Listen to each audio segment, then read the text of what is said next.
Sushmoy study হাবের নতুন ভিডিওতে আপনাদের সবাইকে স্বাগত জানাচ্ছি। আমরা এই প্লেলিস্টে বিভিন্ন ধরনের প্রোগ্রামিং প্রবলেম নিয়ে আলোচনা করছি। আমি Sushmoy Barman, assistant programmer, Bangladesh computer কাউন্সিলে রয়েছি। আমাদের ইউটিউব চ্যানেলটি যদি আপনাদের ভালো লেগে থাকে তাহলে সাবস্ক্রাইব করে রাখবেন এবং আমাদের ফেসবুক চ্যানেলটি একবার ঘুরে আসবেন। তো আজকের প্রবলেমে আমরা যেটা আলোচনা করব যে একটা ইন্টিজার নাম্বার নিব এবং সেই ইন্টিজার নাম্বারটা রিভার্স করব। তো সেটা আসলে কিভাবে করা যায়, তাহলে আমরা include stdio.h and main. ওকে, এবার আমরা যেটা প্র্যাকটিস করব সেটা হচ্ছে এখানে আমরা আগের ভিডিওতে যে জিনিসটা আলোচনা করেছিলাম যে একটা নাম্বারের ডিজিটগুলো কিভাবে আলাদা করা যায় সেটা কি, সেটা একটা যে কোনো একটা নাম্বার যেমন 158, এটাকে যদি আমরা 10 দিয়ে ভাগ করি সেটার ভাগশেষ কত আসবে? 8 আসবে। ঠিক আছে, এটার ভাগশেষ কত আসবে? 8 আসবে। তাহলে এভাবে কিন্তু একটা সংখ্যার কি বলবো এটাকে, ডিজিটগুলোকে আলাদা করা যায়। আবার যদি 158কে যদি আমরা 10 দিয়ে ভাগ করি তাহলে ভাগ ফলটা কি আসবে? ভাগ ফলটা আসবে 15। তাহলে এই প্রসিডিউরটা বারবার ফলো করলে কি হবে? প্রথমে 8 আসবে, তারপরে 5 আসবে, প্রথমে 3 আসবে, এভাবে একটা নাম্বারে সবগুলো ডিজিটকে আলাদা করে নেওয়া যায়। তো এই প্রসিডিউরটা আমাদেরকে ফলো করতে হবে, কিন্তু এর সাথে আমাদের আরেকটা প্রসিডিউর ফলো করতে হবে। সেটা হচ্ছে যে এই যে সংখ্যাগুলো আমরা পাচ্ছি সেগুলো থেকে নতুন সংখ্যা কিভাবে তৈরি করা যায়। তো কথা যে 158 থেকে আমরা প্রথমে 8 পেলাম, তারপরে 5 পেলাম, তারপরে 1 পেলাম। দেখেন নাম্বারগুলো কিন্তু অলরেডি রিভার্স আকারে আসতেছে, তাই না? তো এই নাম্বারগুলোকে আমাদের কিভাবে একটা ইন্টিজার নাম্বারে, এই সবগুলো আলাদা আলাদা ইন্টিজারকে কিভাবে একটা ইন্টিজারে কনভার্ট করতে হয় সেটা আমি একটু বুঝিয়ে দিই।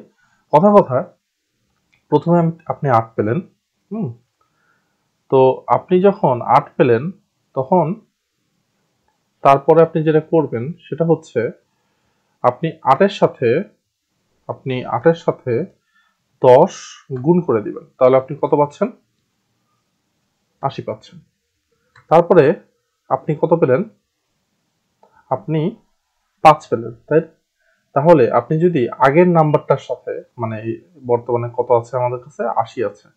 তাহলে 80, এই 80টাকে যদি আপনি বর্তমানে আমরা যে ডিজিটটা পেলাম সেটার সাথে যোগ করে দিই। ঠিক আছে, বর্তমানে যেটা পেলাম সেটার সাথে যোগ করে, তাহলে আমরা কত পাচ্ছি? তাহলে আমরা পাচ্ছি হচ্ছে 85। এবার আমরা কি করব? এই সেম প্রসিডিউরটা করব। তাহলে কি করব?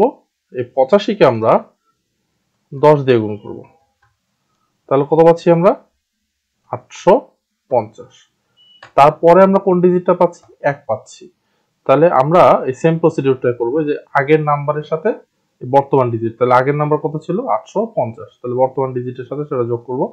850 এর সাথে আমরা 1 যোগ করলাম, তাহলে কত পেলাম? আমরা পেলাম হচ্ছে 8, 5, 1। দেখেন আমাদের নাম্বারটা কিন্তু রিভার্স হয়ে গেল। তাহলে আমরা এখানে দুটো জিনিস করব, যে একটা নাম্বার যা থাকবে তার সাথে 10 গুণ করব এবং বর্তমান ডিজিটটাকে যোগ করে দিব। এটাই হচ্ছে আমাদের কাজ। তাহলে তাহলে আমরা কি করতে পারি, যে আমরা ধরেন একটা নাম্বার বর্তমানে আছে, ধরেন একটা নাম্বার আছে, সেটাকে আমরা ওই প্রথমে পার্সেন্টেজ 10 করলাম, তারপর নাম্বারটাকে ভাগ 10 করলাম, এভাবে কি একটা করে নাম্বার ডিজিট বের করে নিব। তারপর আমরা নতুন একটা ভেরিয়েবল নিব ডিজিট, সেটাকে আমরা, মানে আমরা একটা রিভার্স নাম্বার, ধরেন রিভার্স নাম, সেটাতে আমরা কি করব? এই রিভার্স নামটার সাথে আমরা 10 গুণ করব, তার সাথে ডিজিটটাকে যোগ করে দেব। এটাই হচ্ছে আমাদের কাজ, এটাই আমরা বারবার করব। তাহলে কাজটি শুরু করা যাক। ওকে, তাহলে আমরা প্রথমে কি নেব? নামে একটা ভেরিয়েবল দেবো যার মাধ্যমে নাম্বারটা ইনপুট নেওয়া যায়। আচ্ছা, এখানে আমি একটা এক্সট্রা ভেরিয়েবল নিয়ে নিই, টেম্প নাম, যাতে পরবর্তীতে কম্পেয়ার করতে সুবিধা হয়। printf enter the number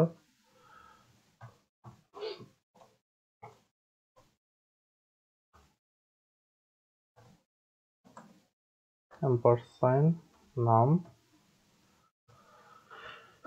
ওকে, এবার আমরা একটা কাজ করব, আগের প্রোগ্রামিং এ যেটা করেছিলাম তার আগে আমাদের একটা কয়েকটা ভেরিয়েবল নিতে হবে, রিভার্স নাম্বার। ঠিক আছে, রিভার্স নাম্বারটা আমরা প্রথমে 0 নিয়ে নিলাম। ওকে, এবার আমরা যেটা করব যে এই নাম্বারটা ততক্ষণ পর্যন্ত ভাঙতে থাকবো যতক্ষণ পর্যন্ত না নাম্বারটা 0 হয়ে যায়, তাই না? নাম্বারটা যতক্ষণ 0 থেকে বড় থাকবে ততক্ষণ পর্যন্তই আমরা কাজটা চালাবো। তাহলে আমরা ডিজিটটা আলাদা করব কিভাবে? আমরা আগের ভিডিওতে দেখেছিলাম যে পার্সেন্টেজ 10 এভাবে করলে লাস্টের ডিজিটটা আলাদা হয়ে যায়। এবার আমরা যেটা করব এই রিভার্স নাম্বারের সাথে, দেখেন আমরা আগে যেটা করেছিলাম যে রিভার্স নাম্বারের সাথে প্রথমে রিভার্স নাম্বারটাকে কি করব, গুণন করব 10 দিয়ে। ঠিক আছে, তারপরে আমরা রিভার্স নাম্বারটার সাথে ওই ডিজিটটা যোগ করে দিব। তো আমি এই দুটো লাইন একসাথে করব, সেটার জন্য আমি নিচের লাইনটা কেটে দিচ্ছি। আচ্ছা, ওকে, ঠিক আছে। তারপর আমাদের যে নাম্বারটা আছে সেটা থেকে সত্যি সত্যি লাস্টের ডিজিটটা বাদ দিতে হবে, নাম্বার ভাগ 10। তো এইভাবে করলে আশা করি আমাদের যে নাম্বারটা সেটা রিভার্স হয়ে যাবে। তো আমরা জাস্ট একবার প্রিন্ট করে দেখি, the of percent d ব্যাকস্ল্যাশন শুরুতে একটা ব্যাকস্ল্যাশন দিয়ে দেই। ওকে, তাহলে প্রথমে আসল নাম্বারটা টেম্প নাম, বর্তমানের নাম্বারটা রিভার্স নাম। ওকে, তাহলে আশা করি এবার কাজ করবে। তাহলে আমি দিলাম 1 2 3, দেখেন। আচ্ছা, এখানে ভুলটা কোথায় হয়েছে? এই যে আমার টেম্প নামটা কপি করিনি, তাহলে তো দেখাবে না। তাহলে টেম্প নাম ইকুয়াল নাম, ঠিক আছে।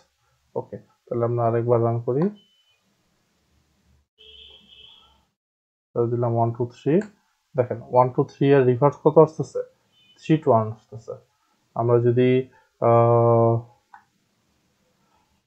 এই প্রবলেমটাকে একটা বড় সংখ্যা দেই, 5 4 4 1, তাহলে দেখেন 5 আর 4 1 আসলো 1 4 8 5।